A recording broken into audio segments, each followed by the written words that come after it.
Chapter 82, Arrange, Sam. I stood there perfectly still, waiting for Dr. Marcassius to finish giving his instructions about what he wants me to do. I need you to go down to the garage here with Hannah, and I need you to set up the motorcycles for when we are in transit tomorrow, said Dr. Marcassius. I nodded. Follow me, Sam, said Hannah. I then followed Hannah down the steps, where we made a turn around to go through another door into the garage. Here you are, said Hannah. I've never been in the garage before. I must say that looked very nice. Do you see two glass capsules over there? Hannah then pointed at the glass capsules. I nod. Wheel them over to the motorcycles in here, Hannah asked. I then did just that. I must say they are not that heavy. Good. Can you now find me some bolts to hook up the capsule to the motorcycle together so we can travel together? I nod. I then began looking around, and then I found some bolts, and then I found them and brought them over. Good. Can you tighten them? Hannah asked. I nod, but I point to Hannah first, and then I set my hands up for the number one. You want me to demonstrate it first? I nod. Sure. Hannah then put the capsule screws through the side latch, and then she tightened the bolt on the side latch and held it in place with her fingers, and then a wrench. I soon followed, and everything was attached together. Would you like to do me a favor that I know you would like? Hannah asked. I nodded and smiled. Would you please get in the capsule so I know you fit? I nod. Okay, let me just open it for you, said Hannah. I began jumping up and down in excitement for some reason as Hannah opened the capsule booth with me. Hop in! I then got in the capsule and buckled up. Keep arms, legs, and head clear. Hannah then shut the capsule and locked it. Can you hear me through the glass? Hannah asked. I nod. Do you feel okay in there? I nod. Is it too tight for you? I nod no. Good, I said. Are you trying to ask me, is there anything else you need to know? Hannah asked. Through the glass. I nod. Do you know that it will get pretty loud in here on the road if that capsule is locked right now? I nod. Here, let me get you out of here. I then heard a couple of clicks, and then the roof opened, and then I went upstairs to where we have camp set up. George, can I bother you for a few minutes? Hannah asked. Sure, said George. George and Hannah then left the room to do the motorcycle, and Dr. Marcassius began talking to me. Over vehicle set, Dr. Marcassius asked. I nod. Good. I shrugged my shoulders. Did you just ask me what else? I nod. I'll tell you when they get back here. I nod.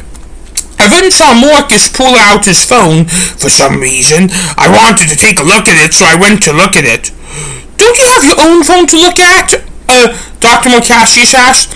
I then pulled up the notepad on his phone and I typed, I want to see what you are looking up for safety concerns. I'm just checking traffic conditions on I-94 between here and Detroit.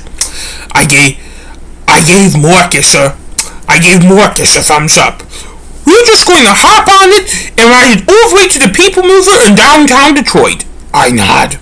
I just talked about this with George. No stops for fun things tomorrow on the way. I understand. I nod. Good. I'm sorry, I do not speak monster. I then pulled up the notepad on his phone.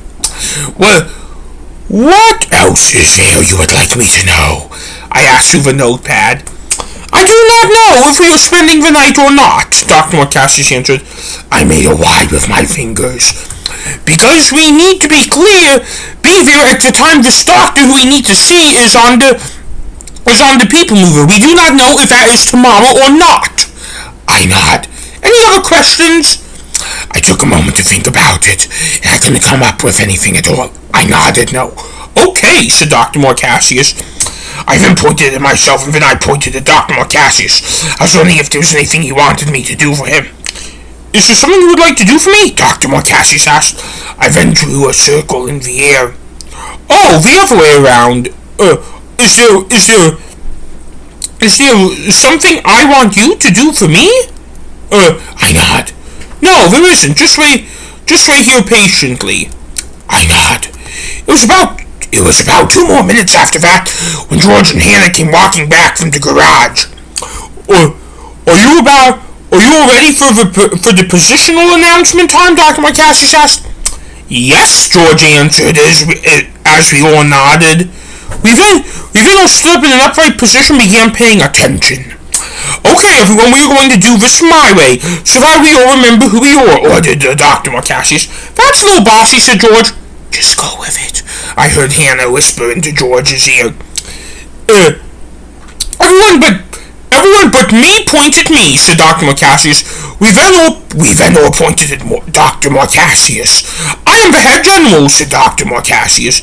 George raised his hand and began jumping. Yes, George? Dr. Marcassius asked. Since you're the general now, does that mean you want us to call you General Marcassius instead of Dr. Marcassius? George asked. Good question. No, everyone should be addressed by their true names, answered Dr. Marcassius. Your true name is Marcus Philip Robbins, I thought to myself. I am your leader. I am the one who will make sure we will get this all done, said Dr. Marcassius. We all nodded. Everyone but Hannah pointed at Hannah, ordered Dr. Marcassius. Dr. Marcassius, and George pointed at Hannah. Hannah is the vice general, said Dr. Marcassius. What role does that give me? Hannah asked. Your job is the same as mine, except unlike me, you don't get to veto things. Only I can. And if you disagree with me over them so much, you can split up from me, Marcus answered. Fine, said Hannah. Sam and George, do I have your understanding of that? Yes, said George. I nod. Now everyone but George point to George, ordered Dr. Marcassius. Hannah and Dr. Marcassius and all pointed at George. George, you are intelligence, said Dr. Marcassius. What is that? George asked. Determining what the bad guys are up to, and to plan our moves, Dr. Marcassius answered. Isn't that your job? George asked. My job is to execute. I will take recommendations from you, answered Dr. Marcassius. I see, said George. Sam and Hannah, do you know what George is supposed to do? I asked. We both nod. Now, everybody but Sam pointed Sam, ordered Dr. Marcassius. Dr. Marcassius, George, and Hannah then pointed at me. Sam, you are our weapons manager, said Dr. Marcassius. I smiled and rubbed my hands together. I take it that means you know what to do, Dr. Marcassius asked. I smiled and nodded.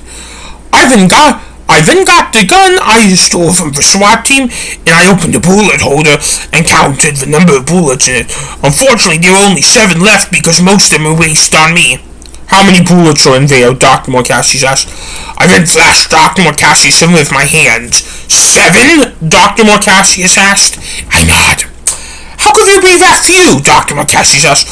I then stuck up my pointer finger and began running it around in circles, and used my other fingers as a pointer, and I kept missing it. Are you trying to tell me you think the SWAT team wasted it on you? Dr. Marcassius asked. I nod. Okay, well, you are still our weapons manager, even if we don't have much weapons. Plus, you can be a weapon sometimes, said Dr. Marcassius. I nod. Does everyone understand Sam's role? Dr. Marcassius asked. George, and Hannah all nodded. And everyone knows that all of us can fight at any time? Dr. Marcassius asked. Yes, said George as we all nodded. Good, said Dr. Marcassius. Is that all? Hannah asked. That is all, said Dr. Marcassius.